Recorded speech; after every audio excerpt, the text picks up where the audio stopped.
Hello there. Let's go for a little trip, right? I've got the fishing rod here and I've got a bottle of water. We're going to head down to the river for a few hours to see if we can catch any fish, right? And it's more, guys, it's more or less a little bit of exercise for me because I want to do a bigger trip on the big lake, but I want to make sure that my shoulders and stuff are up to it because yeah, I'm not going to go onto a big lake and do a lot of kilometers and then I'm getting in a lot of pain because I'm so out of condition. So that's what we're going to do today. I did actually come out yesterday and I did film it, but yeah, the dumbass that I am, I had my polarized lens on this GoPro and of course it isn't waterproof, so I did take some underwater footage and yeah, it kind of ruined the rest of the shooting for the whole day. So this is kind of like a take two, so I thought I'd bring you guys along. My kayak is down here by the river. Let's have a little look. Where are you, Mr. Kayak? Now, it's forecast to be nice and blue skies today, so if we're going to get on this river, we're going to go up to the waterfall. We're going to troll a rapala floating lure as well. There's a squirrel there, right there in the tree, right in front of us, with this wee acorn. These guys can be quite aggressive here. Hello there, little fella. See him going up the tree? This is what Lucy loves to bark at constantly. She thinks they're like this big threat. Yeah, so the kayak is here. As I said, it was out yesterday. No one has stolen it. I'm going to get the gear on. We're going to back her up. I'm going to take my shoes off and I'm just going to walk into the water because it's still a little bit shallow here for me to I don't know, like get the kayak in properly. But look at this, isn't it nice? This was all mud a few weeks ago. Now that the water levels come back up, it's went to like it's almost like a plant you would call pearlweed. You see it, it's growing everywhere. Anyway, I'm going to stop blethering, I'm going to take the shoes off and let's get going. Let's do a little bit of fishing. You know, I'm just sitting here and I'm putting my shoes into a bag because I'm not taking my shoes with me. And I notice, look at these little fellas here, tiny little frogs all over the place. Yeah, so hopefully we don't squish them when we're going into the water. Please don't let me kill them. Let's get out here. Oh, yeah, it's quite muddy down here. I had the Crocs on and I lost them and I put them under my seat there because I have a little issue the other day where my seat just wasn't high enough at the right angle and I was starting to get really sore in knees. So yeah, hopefully that will fix it today. I had to get a life jacket, guys, for two things. I've got my gear in here, right phone, and you guys can fit right in the front like this. It leaves my hands free. We should be able to fish and stuff. So yeah, let's get going. Looks like pearlweed. Someone in the comments tell me, is that pearlweed? I don't know where pearlweed comes from, but the other thing I want to do before we go, guys, is I want to test this lure, right?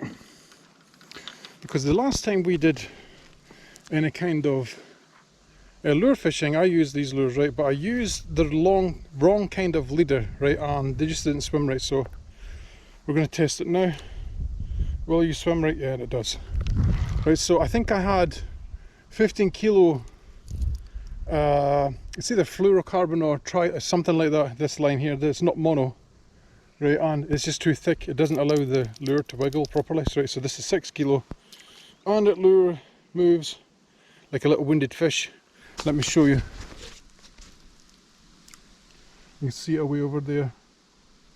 You see it? See how it wobbles back and forward? That is how they're meant to move. The other day that we went fishing, it was last year actually. It was probably the last time I went fishing on the canoe. The lure just didn't work at all. Total waste of a day. We did catch some fish, but yeah, if the lure works, it makes a big difference, right? So let's get up here and stop blethering. So the way I like to fish, guys, is to lob the lure behind me, like 50 odd meters behind me,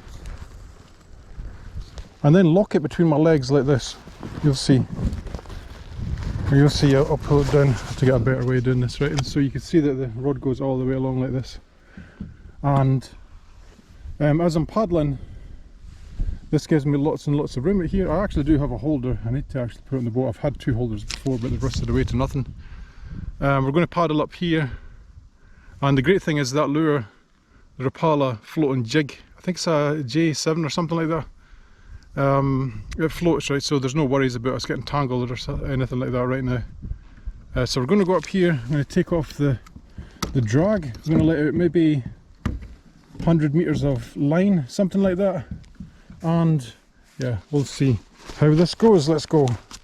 Instead of talking, let's go, and we'll see if we can catch any fishes. The other thing I should have done there was wet the line. It's coming off okay. Hopefully you guys can see something. I do have a chest rig for the GoPro, but yeah, if I wear the chest rig, it can't really fit over my PFD. You see how all the line coming out there, you see it? It's all I do now is switch this on, make sure the drag is really loose, because if we hook a fish while trolling, we don't want it to pull the line out of the fish's mouth. You see how this is set up here, guys? See it? Try and angle you that way as a paddle. Maybe you'll be able to see something. But yeah, we'll see how this goes here. You'll probably see more of my life vest than anything, but you can see it there, look. You see it? That tiny little wobble on the end, that's what we're looking for. We're doing this kind of fishing, because that lets me know that the lure is working right, and the best ways to fish this type of lure is along embankments like this. So yeah, I'll go up here, and if we catch anything I'll switch it back. Alright, so we kind of found a little fix there for the GoPro. There is a little buckle that goes across the front of the PFD that I'm actually able to put the GoPro handle and foam, because there's foam on the GoPro to allow it to float if it falls in. That is just sitting perfect now. Right, so I'll be able to stop. You can see my hands, you won't be able to see the life jacket anymore. I don't know why I didn't put it there before. So let's get up here. I think what I'm going to do, guys, is this side is deeper, so I'm just going to grab the rod like this, switch over to this side, and we'll fish up this and back. I'm going to have to bring it in here. It's got mega shallow, mega shallow. It's a gravelly, sandy type bottom. But yeah, I'm not seeing any fish at all, nothing. Let's see, you guys can see down there, maybe. I'll hold you up for a second. You can see how deep the water is here. Hopefully you're still there. We have a fish on. I'm going to keep the tension on. You guys won't be able to see anything, but the kayak will turn around. I need to keep the tension on or we will lose the fish. Because, yeah, we're using barbless hooks. But we have a fish here. I'm feeling it's a pike. Let's see, what is it? It's a perch. Look at that. First fish on this river for a while, right? And I was just thinking there, guys. I was just thinking, you know, it's always better to get as close to the bank as possible. This is chin hooked. Look at that, isn't that wonderful?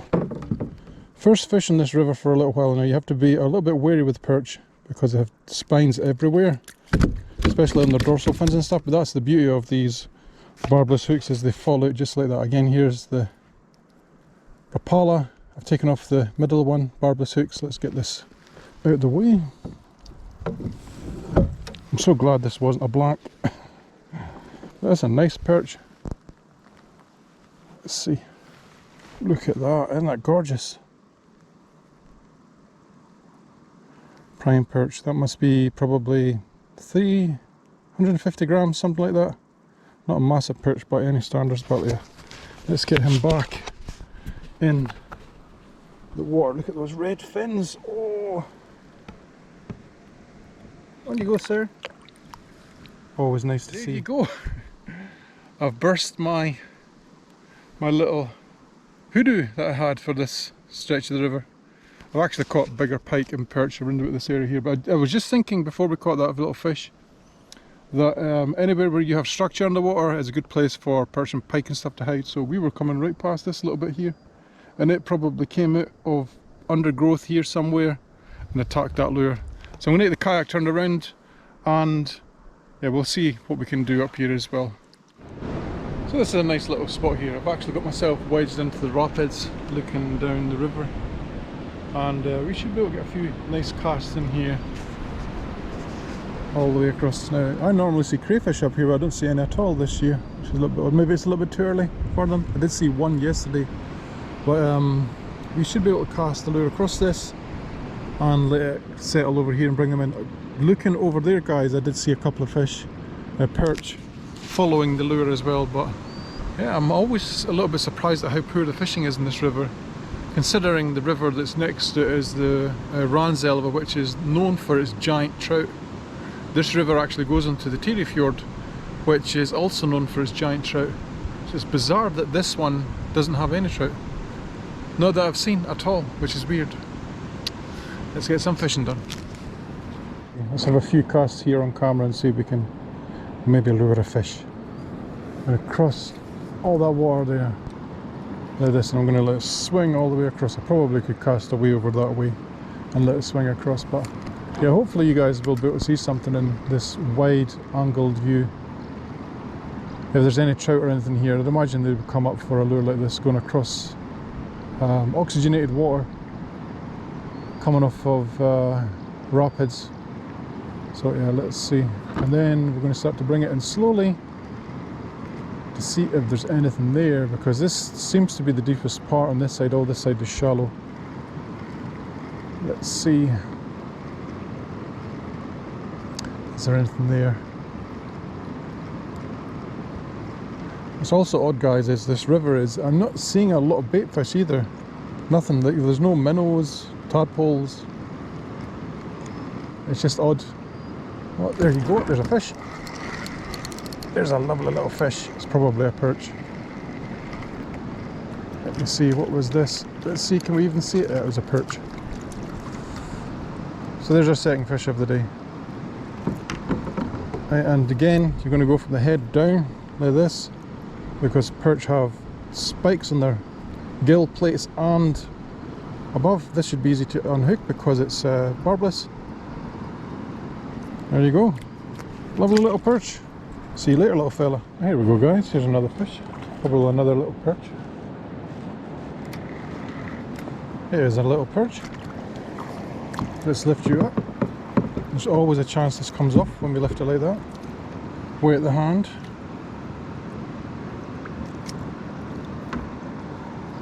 Like this. And it's very, very easy to unhook because we use barbless hooks. You see, I probably pulled a little bit too tough there, but that will heal. Let's get you underwater and you can see what you can see.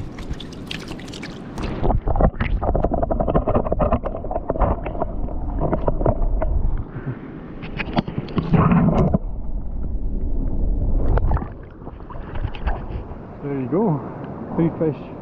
By the way, guys, as well, I've just noticed over there where I've been casting all that time, it's actually a guy sitting fishing.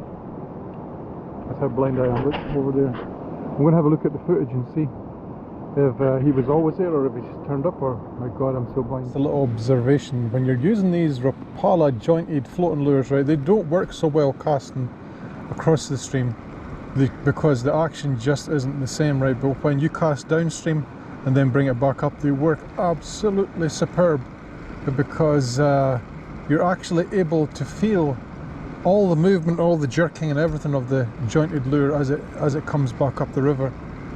And it must seem like to any other predatory fish that that is a little fish. It has to be. And so I'll show you in a second again close up what this lure looks like, because it is my favourite lure. So much so I probably have, most of my lures are like this type. I'll quickly show you that as well, actually, because I have them on me. And so this is the little jointed lure. Sun is above us, so you should be able to see this okay. You can see on the front here, I think these were $10 each, which is not too bad. I think I got them on like some kind of sale on eBay. Right, so yeah, these are awesome. When I go like river fishing or lake fishing and whatever else, that is my go-to lure. Let me see if I have my little box here. I have some of them in this little container here, which we can show you right now. So these are So can you see that at all? I'll turn you down just a little bit. Yeah, I can't tell if you can see this. Hopefully you can. Here's another one. This is a rainbow pattern. The one that we just saw in the water is a brown trout pattern. And these other smaller ones are countdown variations of the same things, right? So this is a countdown brown trout. And then this is a countdown rainbow trout again, I think. Kind of looks a little bit blue and little red dots in it. And then we have more of these little brown trout, 7 centimetre. I think they're 7. Does it have it written on it actually? Maybe somewhere. Yeah, it says J7, right? So they are 7 centimetres long. On this one, you see, I've actually tried to put a single hook on it. We might actually try that eventually when we go back onto the big lake. I have a Samo little jigging herring here as well. It's the same type of lure. But the reason, guys, I go for the jointed ones is because it wobbles like this. It wobbles in the water, but you don't get the same action from the small non-jointed lures I've seen. Right, so these will wobble a little bit, but these bigger ones wobble like crazy. Right, they're just awesome. Now, as you can see, this is my fishing kit. This is all I have. It's basically all I do. If I change to anything else, right, so what else do I have in here? I have a little pair of braid scissors. These are useful for changing the little rings and stuff. And then in my other pocket I have just one of your knockoff Leatherman type deals that's still in its pouch. And this is, guys, is more or less just for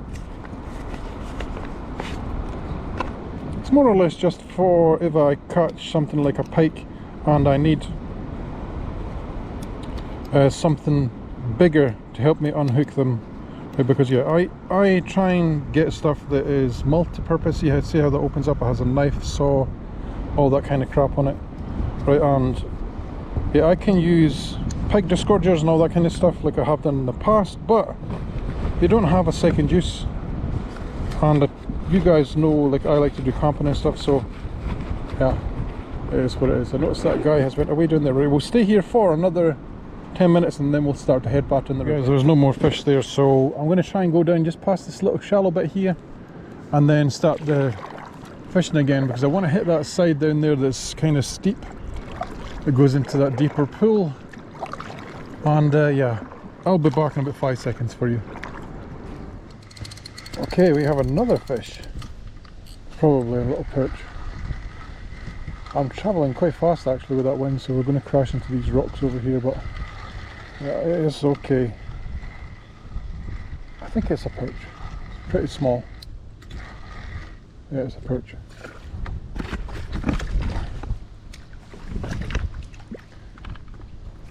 Oh yeah, lovely little perch. So that's four perch. This one's a wee bit deeper down. Yes, another fish. Oh, this one's a bit better. I don't know what this is. Oh well. Did it get off? No. I must have had it's been stuck in some weed or something, because that felt heavier than it was. That's another perch. Another perch. Lovely, lovely. Oh, there's two there. See them? There's two. Side by side. Wonder if I can catch this wee buddy.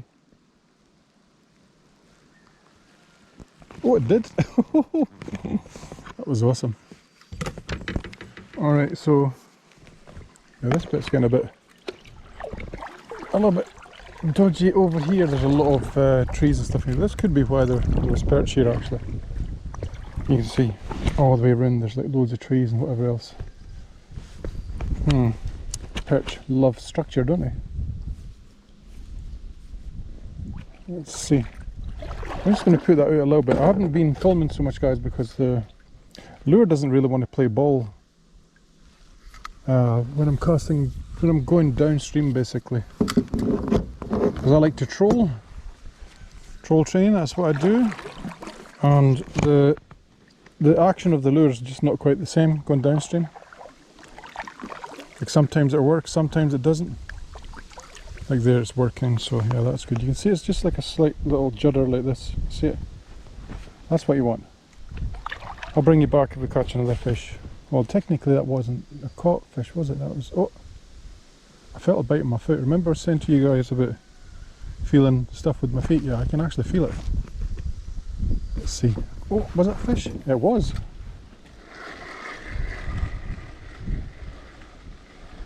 I think that must have been a really, really small one because it let go already. Oh no, it's still on. It's still on. Oh, it's off again.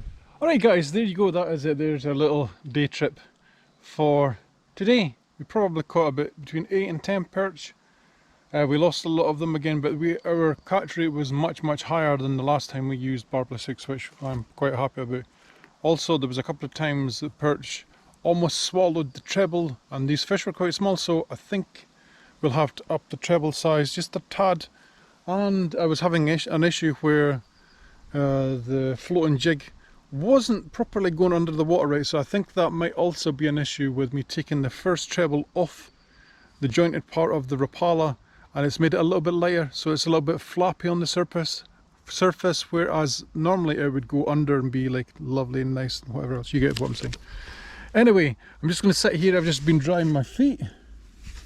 I have one of these little cloth things I dry my feet with, guys, and I do that because I do have Crocs there, but see, trying to go uphill with wet feet with Crocs, it is just a little bit dangerous, right? So I'm just going to sit here until my feet are dry. I've already wiped them. And yeah, there you go. There is our trip for today. It was more about me getting exercise into my shoulders and preparing for trips into the big lake, because that's what's coming up next, I think, on this channel. The bonus was catching some fish, but yeah, that is my preferred way of fishing, as well as with these rapala lures and braid and fluoro attached. And yeah, I'll show you guys how I do that in the next couple of videos as well, because it is, to me, it is by far the best way to fish.